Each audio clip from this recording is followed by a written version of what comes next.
fact that you've also surrendered the jobs of many of your backbench MPs in the next general election to Reform. Name wasn't on this letter. What are your thoughts in regard to its sentiments, Jonathan? I agree with them. You agree with them? Are you going to rebel? I do. I'll be very clear. When these cuts were announced, I spoke locally with my party and said I couldn't envisage myself voting for those cuts. I think we've got to be, and I don't intend to, I should say, very clearly. So just to be Britain just got hit with a political shockwave. Something no one thought possible is now undeniable. Labour has lost its hold and Keir Starmer is right at the heart of the fallout. It all kicked off in Runcorn and Helsby, where Reform UK pulled off a jaw-dropping upset, snatching a long-time Labour seat by a razor-thin margin of just 25 votes. It's the closest by-election result in British history, and it didn't just flip a seat, it blew a hole straight through the political status quo. To be clear, Jonathan, I haven't heard this before. You're saying that you're going to vote against the government. Is that the first time that you will have rebelled? Yes. And I think it's really important to be clear about this. So much of what is in that green paper is absolutely right. We have to reduce the benefit bill in this country. We have to get people back into work. Work is absolutely the right place for people to be. And I think we've gone through a generation where the benefit bill has skyrocketed. But cutting support for disabled people doesn't solve that problem. That is about balancing the books. That's about making the numbers stack up for fiscal rules and everything else. I have spoken to countless people in Hartlepool, people who actually are in work but rely on PIP in order to support them to do it, who are going to lose under this system. It didn't just react, it erupted. What started as disbelief quickly spiralled into full-blown chaos. Starmer, already criticised for turning his back on Labour's working-class roots, suddenly found himself facing mutiny. One by one, disillusioned MPs began defecting to Reform UK, no longer willing to defend a party they believe has lost its soul. And these weren't just symbolic gestures, they were the first tremors of what's starting to look like a mass exodus. Years of welfare cuts, broken promises, and political doublespeak have finally caught up to Labour. Lifelong supporters now feel abandoned. And the fringe? It's no longer on the fringe. Reform is creeping into the mainstream, fast. The cracks in Labour's foundation aren't just showing, they're splitting wide open. This isn't just Starmer's personal crisis, it's the start of a political reckoning. Reform UK isn't just rising, it's rewriting. And that's also a massive problem that we have to solve. But simply piling on pain to those in desperate need is not a way to solve anything.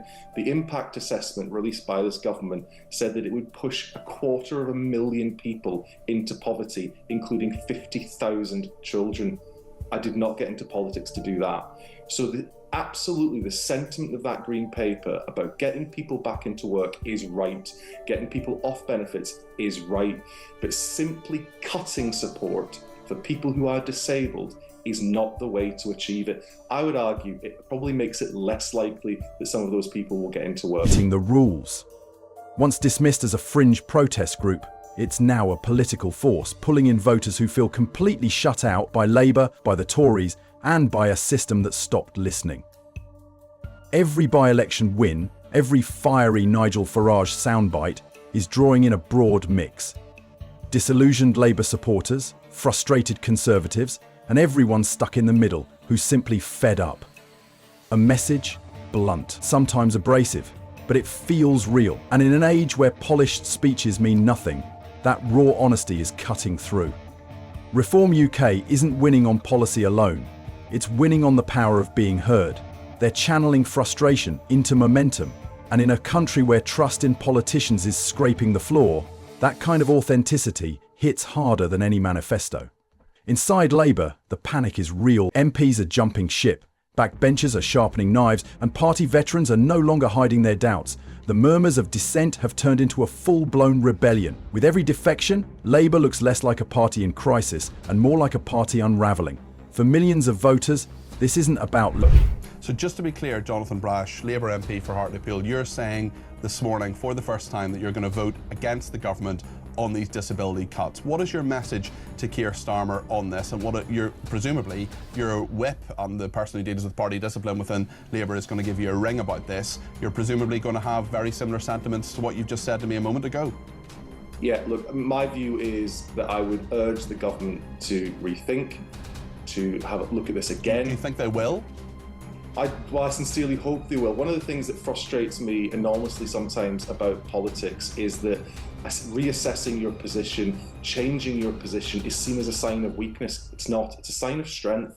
Looking again, change circumstances, to change position, thinking about what you're doing and whether it's the right course of action and potentially correcting that course of action is a sign of strength. Yes, you'll get political commentators who'll scream U-turn, but who cares?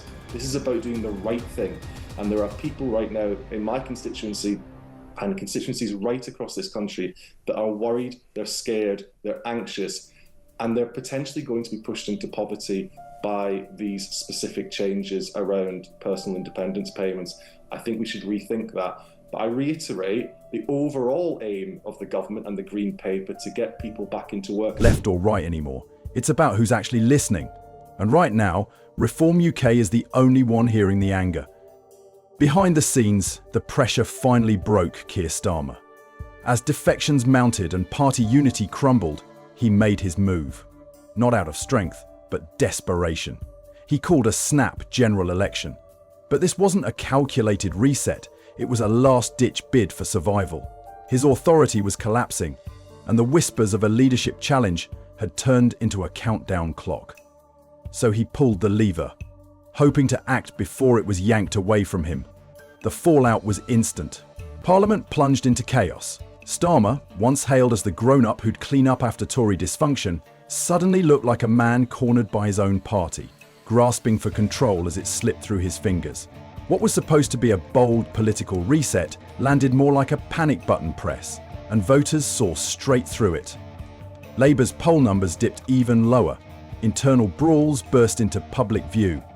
What should have felt like a fresh campaign felt more like the last gasp of a party in freefall. Meanwhile, Reform UK kept rising.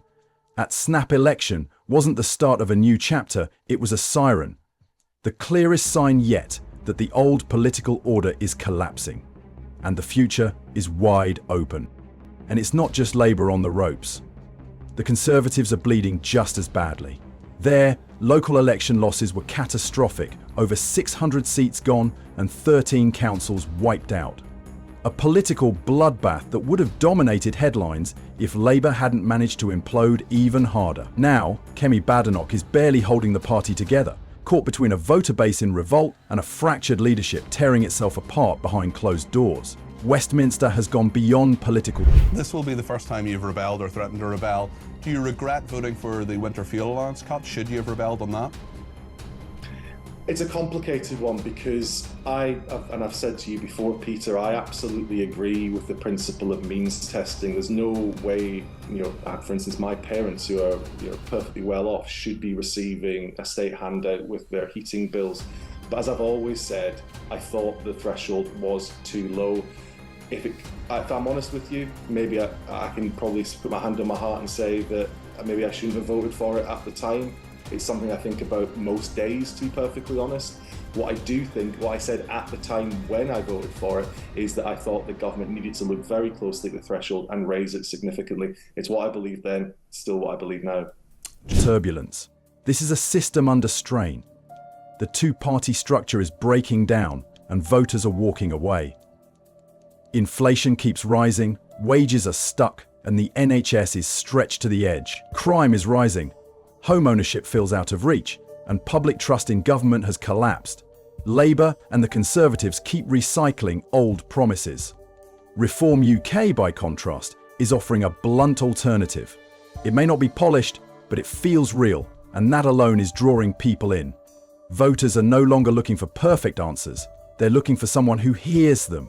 Reform UK has tapped into that demand. This goes far deeper than polling swings or by-election wins. The political landscape is shifting. Two major parties that once commanded unwavering loyalty are now watching that support evaporate. Reform UK has stepped into the space they left behind. and they're gaining momentum neither party saw coming. Starmer's strategy of appealing to everyone blurred the party's voice.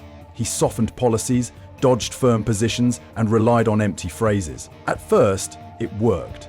Now, the centre cannot hold. Labour looks unanchored. Frustrated voters no longer recognise the party they once stood behind. Even within Labour, support for Starmer is cracking. Some see him as indecisive. Others say he's become too cautious. The effect is the same, growing confusion about what Labour stands for. Affections didn't happen by accident. They followed months of Labour drifting further from its base, dodging hard conversations, flipping stances, and delivering vague, disconnected messaging.